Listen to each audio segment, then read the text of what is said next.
Hello guys, good to have you back for another video. So let's reset my car.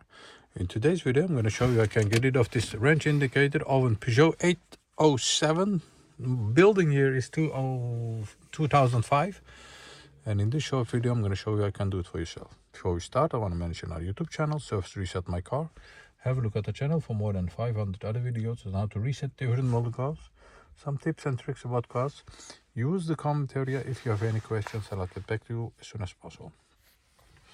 First of all, there are two buttons over here, the 000 button and the plus and minus button. We're going to use this button over here.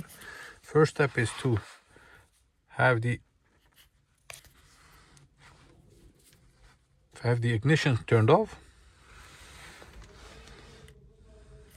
Then press this button, keep it pressed while you turn the ignition on, and you'll see there is a timer on the dashboard counting back from 10 to 0, and when it reaches 0 you can release this button over here, do the test, ignition off, ignition back on, and you'll see that it jumps to the new surface interval. That's 30,000 kilometers.